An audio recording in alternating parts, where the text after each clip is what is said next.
this tutorial video, I will show you how you can control a laser projector directly from a lighting console.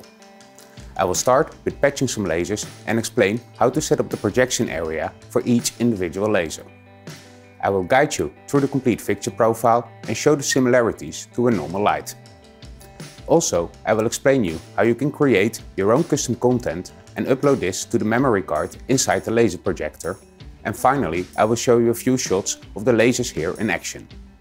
Here I will use various laser projectors made by the company Kvant. The reason for using them is that they have an integrated Pangolin FB4 controller inside all of their lasers. This plug-and-play experience, together with options like the color correction mode, makes them a real convenience to use. They are proven to work in tough environments, and the use of Pangolin scanners gives them a faster and wider projection angle. All you need to know is that a laser with integrated FB4 just works as a normal lighting fixture. You can connect a DMX signal over a 5-pin XLR cable, or you can use the ArtNet protocol to send a DMX signal over a network cable. In the menu of the FB4 controller, you can set up all the needed settings like the DMX starting address and for ArtNet the universe and subnet numbers. So, let's go to the lighting desk and patch these lasers here in our console.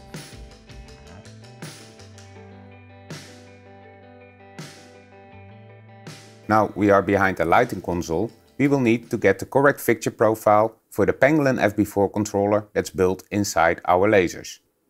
In this tutorial I will be using GrandMA2 on PC as it's easier to record the output from the screen compared to using a normal lighting console. Each manufacturer has a slightly different approach of distributing the fixture profiles for their consoles. For GrandMA2, the profile can be downloaded from MA Fixture Share. For all other major lighting desks, the profile can be found in their library, or you can check on pangolin.com to download the latest version specifically for your lighting console. I will download the profile from MA Fixture Share, and as you can see, there are actually two different fixture profiles available for the FB4 SE. The first, FB4 Setup, is used to set up the projection area of the laser projector. The second, which is called FB4 Player, is used to control the laser projector during show. Both of these fixture profiles are needed to enable output from the laser. So, let's go back to MA on PC and start with an empty show file. Open the setup window and go to Patch and Fixture Schedule. Here we will need to add a new layer that I will call Lasers. Now we can exit this window and go to Fixture Type to import our profile. I will import the files that I've just downloaded and copy it to my USB stick. After importing both profiles for the FB4, we can go back and add some fixtures to the layer we have created before. If the import was successful, we will see that we now can select the FB4 SE profiles. In this video I would like to patch 8 lasers, so we'll need to add a quantity of 8 for both the setup and play fixture profiles. The fixture ID I will set from 1 to 8 for the setup fixtures, and for the play fixtures we will do exactly the same, but here I will set the fixture ID from 101 to 108. This way I can easily recall and remember them, but of course you are free to choose your own fixture ID numbers. Now we have added the laser fixtures, we still need to patch them. The setup fixture requires 13 channels and the play fixture 28. This means that we have a total of 39 DMX channels for each laser fixture. I have already set all the FB4 controllers to listen to ArtNet and set the correct starting address for each laser. The first laser has a starting address of 1, the second 40, the third 79 and so on. First I will select all the setup fixtures, and when I click with my right mouse button on the patch, I can change here the offset to 39, as there are a total of 39 DMX channels for each laser. As starting address I will put here 4.1, because 4 is the output the lasers here are connected to, and 1 is the starting address of the first laser. For the play fixtures I will do exactly the same, including the offset of 39, but now I will use a starting address of 4.14. I choose 14 because this is the first channel the play fixture starts with. Remember, The play fixture comes directly after the setup fixture that contains 13 channels, so it will start with channel 14. As you will see now, all 8 laser fixtures are correctly patched in our console.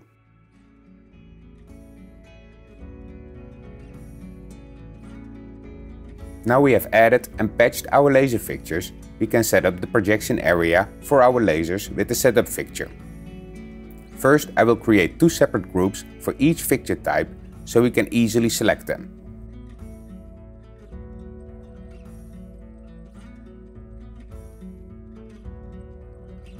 When we select the setup fixture, we can go to Control and change the operation mode of the fixture. By default, this mode is set to disabled and we want to change it to setup mode. Next, we need to select a test pattern under Q. The first test pattern will work fine for positioning and resizing the projection area. Now we will need to increase the maximum intensity so we can just start to see what we're doing. Because we are still setting up the laser projectors, we want to keep the output as low as possible for safety reasons. Also, before increasing the intensity, it might be a good idea to check if nobody is standing in front of the lasers and inform anybody who can come close to the lasers that there will be laser output. Now the lasers are projecting the test frame, we can start to change each individual laser to the correct position, size and if needed rotation. For this we use the encoders, and with the next button we can select the next fixture for individual control.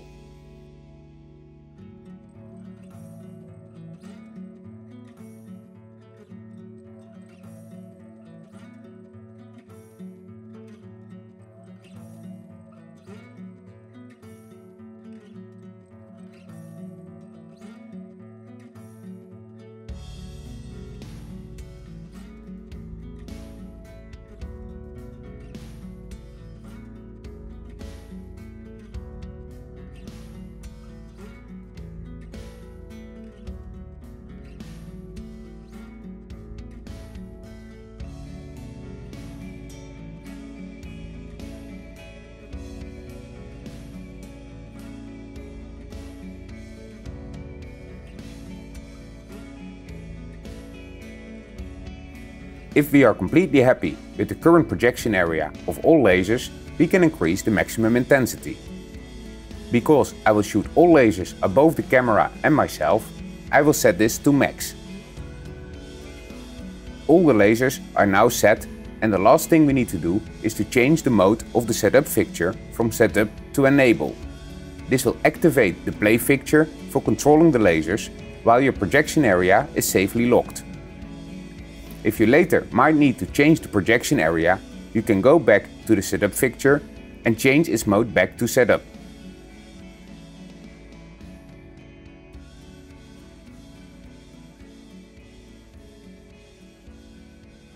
First, I have downloaded, imported and patched the laser fixtures into the lighting console. After this, I have set up the correct projection area for all 8 lasers, and now it's time to start playing with these lasers. For this, we use the play fixture of the FB4 controller. Let me show you the presets and attributes that are available in this play fixture.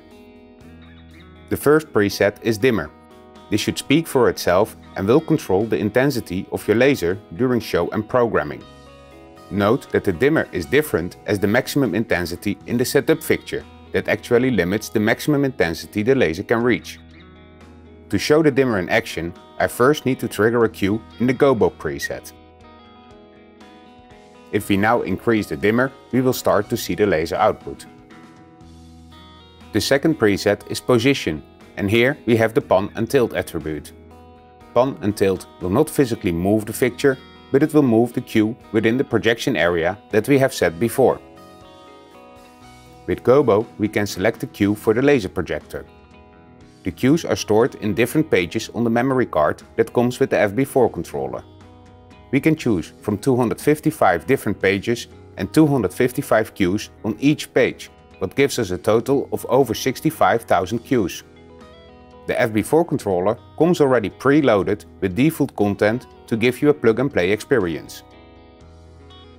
Other options we can set here are the cue index and cue rotation.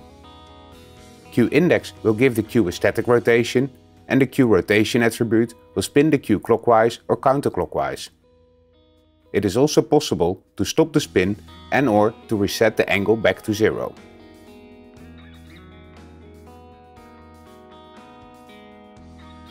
In the color preset, we can recolor a Q to any specific color with the RGB values. This means we can set the color of the lasers just as easy as any other lighting fixture. It is also possible to mix or fade between the original Q color and the RGB color with the alpha attribute. Increasing the alpha from 0 to 100 will fade the color between the original Q color and the manual set RGB color.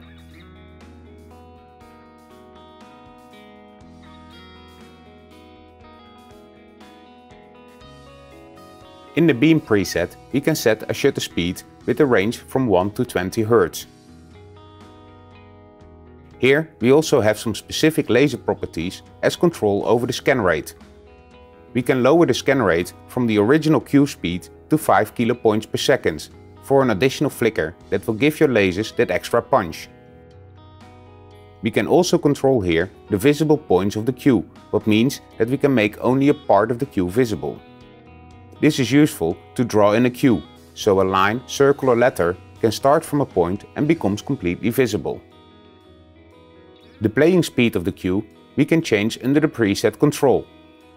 Here we can pause the Q or change its speed. A lot of default content is exported at 100 bpm, what corresponds to 100% speed. If you change the value for the laser speed to 120, the Q is played at 120 bpm.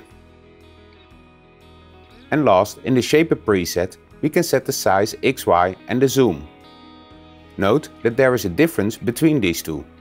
The size is calculated after the position preset and the zoom is calculated before. This means that if you make a Q smaller with the size attribute, you can still move it around in your full projection area. When you would use the zoom attribute instead, also the projection area shrinks in size, but will result in a limited movement for the pan and tilt attributes. So that was it, the new fixture profile for the FB4 SE controller. Simple to use and hopefully easy to integrate in your workflow. Talking about workflow, let's switch the MA on PC for MA2 Lite so I can show you briefly my setup inside the lighting console.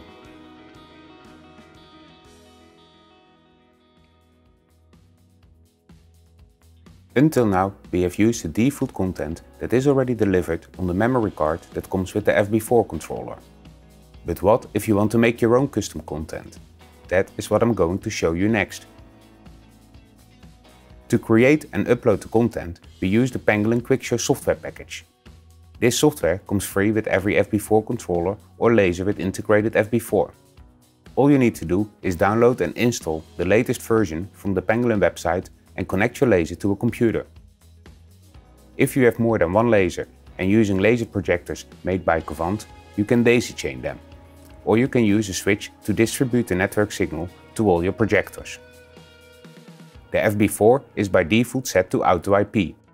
This means it will automatically connect without the need of adjusting any IP settings.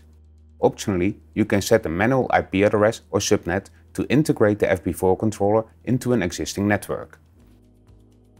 In the laser software, we will need to go to the FB4 settings window. Here we can change the mode for the FB4 controllers. Currently I have 3 controllers in my network and their mode is still set to ArtNet. We want to change this mode to the software mode called QS Beyond. After changing it, the FB4 controllers will connect to the laser software and in the bottom of the screen we can see which lasers are connected and their status. Now we have a connection with the lasers, we can start to create our own custom content. For this video I will make 3 different Qs. The first 2 Qs will be beam Qs with custom shapes and colors and the third Q will be traced from a logo. I will keep the part of creating the Q simple as this video is not about designing the content itself. Let's start with adding a new page to the current workspace and call it DMX. Now we can make a new Q by clicking on Create New Shape. In the shape editor we can select the line instead of the circle and activate the beam mode. we can change the size to 100 and the numbers of beams to 16. Also, I will give the beams a little speed by increasing this value to 25. Now we can add some effects to the shape. The first effect will be a color effect, and let's delete that green color and change the red color to cyan.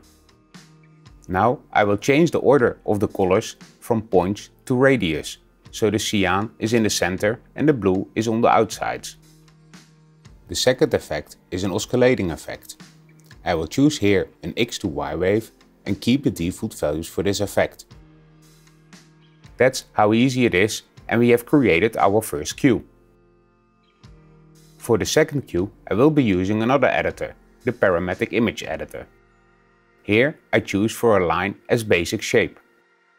The size I will set to 25 and I will give the line a red color by setting the saturation to max and keep the hue to 0. Note that the endpoints are still white, as I can set the color of them separate from the line color. But I think white looks fine here. Also to this shape we can add some effects. The first effect I will add is a rotation clone effect, and I will make 3 copies of the original shape. Also, I will set the offset from -20 to -50 to increase the spacing between the shapes.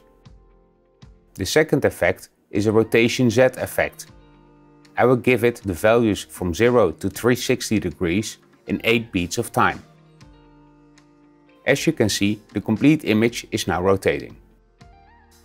Next, I will copy and paste this effect to make a duplicate and move this to the top, so it will be calculated before the clone effect. This will cause the individual shapes to also rotate, and now we have created our second cue. For the third cue, I will use the auto trace function inside the QuickShow software. Here I can open an image file that I've downloaded from the internet. After opening the image, it will auto trace the file, and I can drag and drop the result to an empty cue, and that quick we have created our third cue. Now we have created our cues, there is one thing that we still want to set up. This is the length of the cue that is used for the export. This length can be modified under the cue properties. As you can see, the first 2 cues we created are shapes that are continuously moving. When we export 10 seconds from this content, we will see a hard cut when the 10 seconds are over and the cue itself repeats. We can kind of avoid this by setting a very long export time of a few minutes, but this will not really solve the issue and will create very large files. QuickShow comes with a very neat feature to solve this, what is called the loop finder. It will analyze the content and search for a place and time where the content itself repeats and will adjust the export time accordingly to this. To start the loop finder, we will just need to click on the button, and here I will select the option to analyze all cues from the current page. I will enable the indicator marker to see if the cue itself resolves within the specified time. As you can see, now all cues have a green indicator, what means that the loop finder did its job and the custom export times are set. Before we upload the content that we have just created to the memory card, let's take a look at the related menus that are important for the FB4 controller. First, we have FB4 Export. Here we can upload the content to the memory card, and this is something I will show you in a minute. Under the FB4 Export, we have the FB4 Browser. Here we can browse through the memory card and upload or download specific files. Next, we have the FB4 Settings window.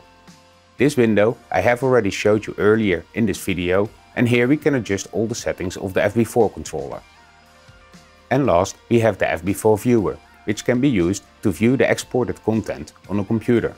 By example, I will now play the file that I've just downloaded from the memory card with the FB4 browser.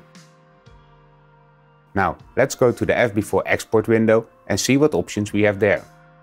First, we need to decide what kind of export we want to make, as the FB4 controller has different operation modes. Do we want to make an export for DMX playback, or do we want to upload a new test frame? Another option is to upload content for automatic playback, as the FB4 has the capability to play content according to a specific time, schedule, or after it has powered up. Here we will select DMX blank template, as we want to make an export for our content that can be triggered over DMX. A new window will pop up where we can add the content to one of the 255 pages or 255 queues. I will select the page DMX with the queues that we have just created. Also, I need to choose a page to upload the content to. In this case, I will choose page 11. Now I will right-click with my mouse on the first queue and add the complete content of the page DMX to page 11 of our DMX fixture profile. After adding the wanted content, we can click on Export and QuickShow will ask us to save the SD project for later use. Please note that this is not the exported content itself. This is only the assignment of the content to different pages and queues. The content itself will be uploaded directly to the memory card inside the lasers that are connected to the network. Now the export visit starts and we choose to not apply any correction for color, size, geocorrection, etc. We want to export our content at full size without any corrections for specific lasers.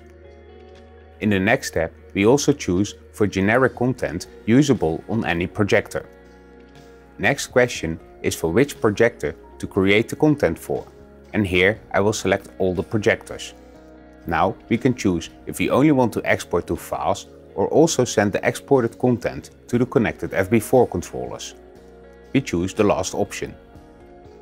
The final step is to select the folder where the exported files can be written to. This I will leave to the default location, and now we are ready to start the export. Once the export is done, it will send the files to the memory card inside the FB4 controller. The only thing left to do is to check if the export went correct. For this, we will switch the FB4 controllers back to ArtNet mode and trigger the first 3 queues from page 11. As you can see, the content we have just created and uploaded is now triggered by DMX from the lighting console.